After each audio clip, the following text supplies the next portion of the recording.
Okay, திரு அக்னீஸ்வரன், முதல் 2 இடங்கள்ல திமுகவும் அதிமுகவும் வலுவான கூட்டணியை கட்டமைக்கிறத பொசிஷன் பண்ணியிருக்காங்க இது வரைக்கும் பேசின விருந்தினர்கள். ஆனா விஜய் பக்கம் ஓபிஎஸ் போறதுனாலயோ, டிடிவி போறதுனாலயோ, இல்ல பிரேமலதா விஜயகாந்த் போறதுனாலயோ அவங்களுக்கு சீட்டா அது கன்வெர்ட் ஆகுமா, எம்எல்ஏவா கன்வெர்ட் ஆகுமா, மற்ற லாபங்கள் கிடைக்குமானா இல்ல. ஆனா பாதிப்பு அதிமுகவுக்கு.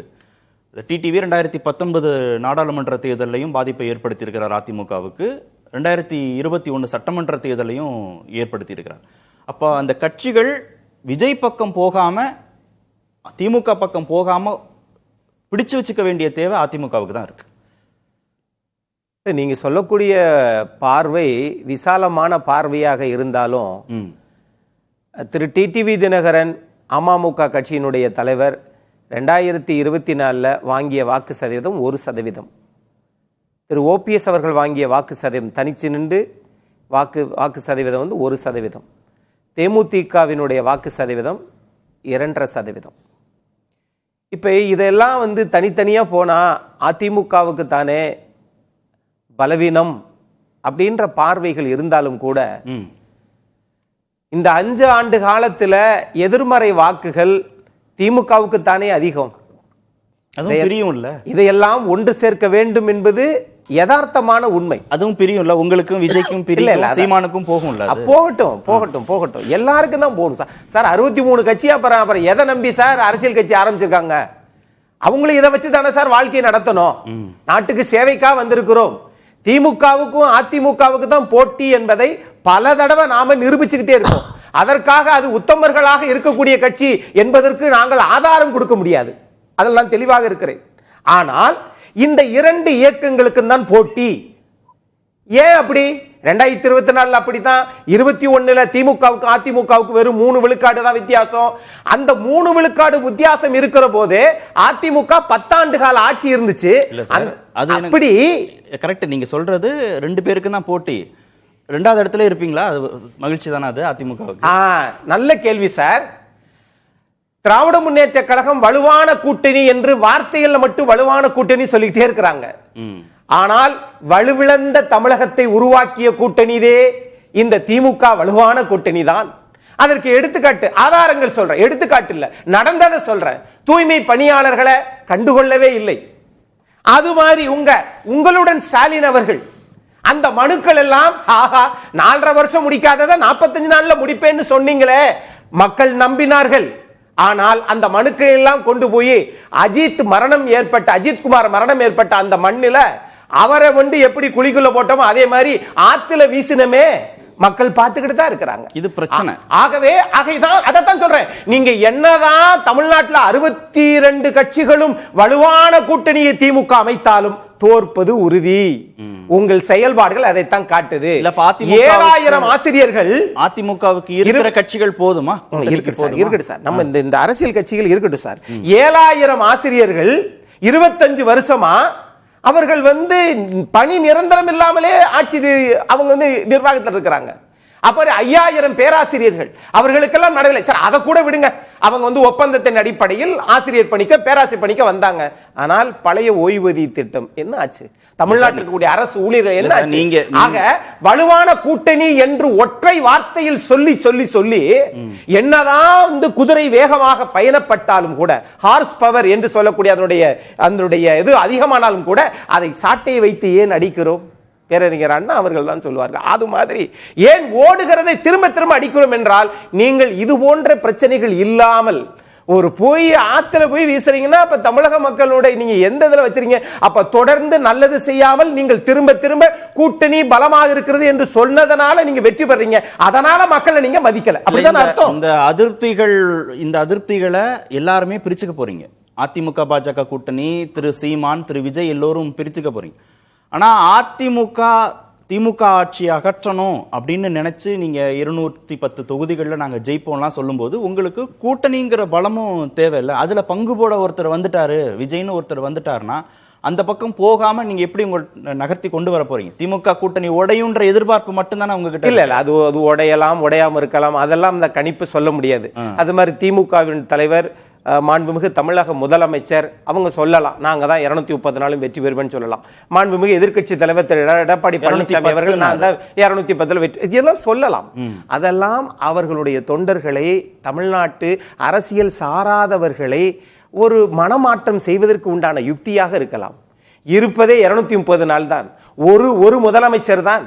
ஆகையினால இங்க நடக்க போகிறது, இந்த 5 ஆண்டு காலம் ஆட்சியில இன்னைக்கு பாஜக எதிர்ப்புன்னு சொல்லி ஜெயிச்சுட்டே வந்தாங்க இல்லையா சார். தமிழ்நாட்டில் இந்த 2 கட்சிகள் 8 கோடி மக்களினுடைய எண்ணங்களை தீர்மானிக்க போகிறதா? இல்லை.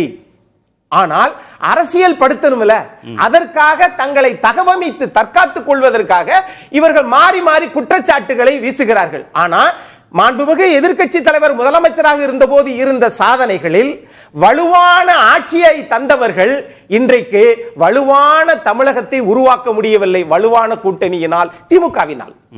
ஆகையினால என்னதான் கூட்டணி வேண்டாம், இருக்கிறது போதுன்ற மனப்பான்மையில அதிமுக இருக்காப்போ இல்ல சார், அது என்னென்றும் ஆகட்டும்.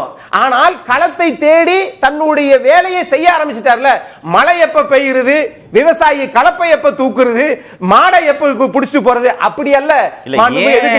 எடப்பாடி பழனிசாமியை நம்பி மற்ற கட்சிகள், பாஜக தவிர மற்ற கட்சிகள் இன்னும் வந்து பேச்சுவார்த்தையை நடத்தல அப்படின்னா, இல்ல மக்கள்கிட்ட அதிருப்தி இருக்கு, பிரச்சனைகள் இருக்கு, அதனால நாங்க ஜெயிச்சிருவோம் தான் நீங்க சொல்றீங்க.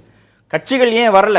ஏன் வந்து ஆட்சி மாற்றத்தை கொடுக்க போறாரு, திமுக மேல இவ்வளவு அதிருப்தி இருக்கு, அப்ப அந்த அதிருப்தி எல்லாம் அறுவடையா ஓட்டா வாங்க போறாரு திரு எடப்பாடி பழனிசாமிங்கிற நம்பிக்கை வந்திருந்தா பாஜகவை கடந்து மற்ற கட்சிகள் வந்து சேர்ந்து இருப்பாங்க இல்லையா இவ்வளவு நாள்? ஏன் வரல எடப்பாடி பழனிசாமி? நல்ல கேள்வி சார். அது மாதிரி வலுவான கூட்டணி அமைத்தவர்கள் ஏன் நீட்டு விலக்கு இன்னும் பெற முடியவில்லை அப்படின்னு அந்த கூட்டணி கட்சி தலைவர்களாவது கேட்கிறாங்களா? இப்ப நானும் பத்திரிகையாளர் சோமு சாரோ இவரோ நம்ம கேட்கறதுக்காக கிடையாது. ஆனால் தமிழ்நாட்டின் நலன் குறித்து, எந்த விதமான வளர்ச்சி குறித்தும் ஏன்பா இவ்வளவு கடன் வாங்குனீங்க அப்படின்னு உங்களால கேட்க முடியுதா? இல்ல சார், அந்த எண்ணம் எல்லாம் அந்த கூட்டணி கட்சிகளுக்கு இருக்குன்னு வச்சுக்கோங்க. இல்ல சார், இல்லன்னு தான் சார் சொல்றேன். இருக்குன்னு எப்படி வச்சுக்க முடியும்? இல்ல நீங்க திமுகவுக்கு நம்பிக்கை இருக்கலாம் சார், 234 நம்ம ஜெயிப்போம்னு நம்பிக்கை இருக்கலாம். ஆனா கூட்டணி கட்சிகளுக்கு வந்து அந்த உத்தரவாதத்தை திமுக கிட்ட கொடுத்துட்டே இருக்கணும்ன்ற அவசியம் கிடையாது. அவங்களுக்கு ஜெயிக்கிற கட்சியோட கூட்டணியை சேரணும், மீண்டும் வந்து அவங்க ஆட்சி பொறுப்புக்கு வரணும், சட்டமன்ற உறுப்பினர்கள் எண்ணிக்கை அதிகரிக்கணும் போது அவநம்பிக்கை இருக்கு திமுக மேல, இவங்க மீண்டும் ஆட்சி பொறுப்புக்கு வரமாட்டார்கள்னு தோன்றி இருந்தால் அந்த கட்சிகள் இயல்பாகவே அதிமுகவை நோக்கி நகர்வாங்களா? அப்படி ஒரு சின்ன சமிங்கை கூட தெரியலையே அந்த கூட்டணி கட்சிகள்ட்ட இருந்து. அப்புறம் எப்படி உடையும் சொல்றாரு திரு எடப்பாடி? சின்ன சமிங்கே தெரியவில்லைன்னா இப்பயே பால் விலை வந்து 45 ரூபானா அடுத்து திரும்ப ஆட்சிக்கு வந்தா 1 லிட்டர் பால் 90 ரூபா ஆகும். பரவாயில்லையா? தமிழக மக்கள் கணக்கு போட மாட்டாங்களா? அரசு ஊழியர்கள் யோசிக்க மாட்டாங்களா?